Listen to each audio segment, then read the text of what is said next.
আসসালামু আলাইকুম। কুকিং স্টুডিওর আজকের ইফতার স্পেশাল এই পর্বে আপনাদের জন্য নিয়ে এসেছি চিরার ডেজার্ট। এই ডেজার্টটা কিন্তু ইফতারের সময় আপনারা যদি খান, বেশ ঠান্ডা ঠান্ডা একটা ফিল হয় আর ভীষণ মজার, সেই সাথে স্বাস্থ্যকরও। সারাদিন রোজা রাখার পরে চিরা দিয়ে তৈরি এরকম একটা ডেজার্ট ইফতারের টেবিলে রাখলে কিন্তু সবাই খুব মজা করেও খাবে। ডেজার্টটা তৈরি করার জন্য আমি নিয়েছি 1 কাপ পরিমাণ চিরা।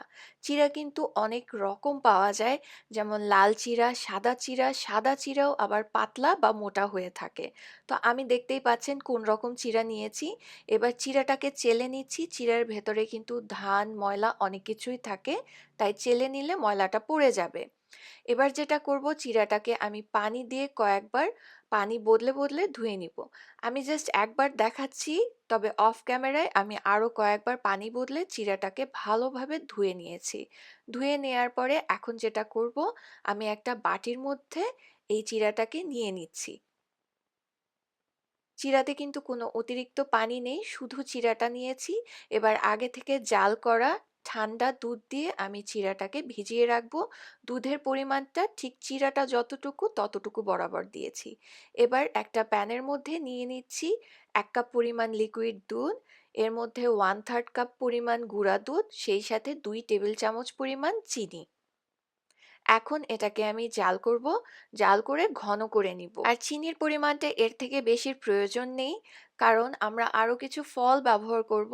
এতে করে এই মিষ্টিটাই যথেষ্ট। ফলেরও কিন্তু আলাদা মিষ্টি থাকে। দেখতেই পাচ্ছেন এটা কিন্তু একদম টেনে অর্ধেক হয়ে এসেছে। আমি একটু তুলে দেখাচ্ছি। এই যে বেশ ঘন হয়ে গেছে এই মিশ্রণটা। এখন চুলা থেকে নামিয়ে ঠান্ডা করে নিচ্ছি। এইদিকে চিড়াটা যে দুধের মধ্যে ভিজিয়ে রেখেছিলাম, দেখেন চিড়াটা কিন্তু ফুলে নরম হয়ে গেছে। আর সামান্য একটু দুধ জাস্ট নিচের দিকে আছে, তবে পুরোটাই অলমোস্ট সোক করে নিয়েছি চিড়াটা। এখন এর মধ্যে দিয়ে দিচ্ছি আমি কোরানো নারকেল। নারকেলটা দিয়ে দেখবেন বেশ মজা লাগে খেতে। এখানে 1/4 কাপের মতো দিয়েছি। এখন আমি যে ঘন দুধটা জাল করে নিয়েছি সেটা দিয়ে দিচ্ছি, আর এটা কিন্তু অবশ্যই ঠান্ডা করে ব্যবহার করবেন। এবার এই সবকিছু একত্রে মিশিয়ে নিচ্ছি, আর খুব আলতো হাতে মেশাবেন, কারণ চিড়াটা কিন্তু ভিজে আছে এবং নরম হয়ে আছে। খুব বেশি নাড়াচাড়া করলে কিন্তু এটা ভেঙে যাবে। এবার এর মধ্যে দিয়ে দিচ্ছি ফল। আমি ফল হিসেবে আজকে আঙ্গুর, পাকা আম আর কলা ব্যবহার করছি। আপনারা পছন্দের যে কোনো ফল ব্যবহার করতে পারেন, তবে এমন ফল ব্যবহার করবেন যেগুলো পানি ছাড়ে না।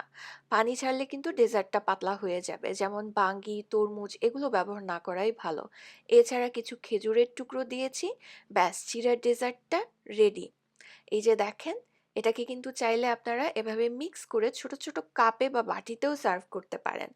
এখন জাস্ট এটাকে ইফতারের আগে একটু ফ্রিজে রেখে ঠান্ডা করে ইফতারের সময় ফ্রিজ থেকে বের করে সার্ভ করবেন। দেখবেন খেলে কতটা শান্তি লাগে, একদম প্রাণটাই ঠান্ডা হয়ে যাবে।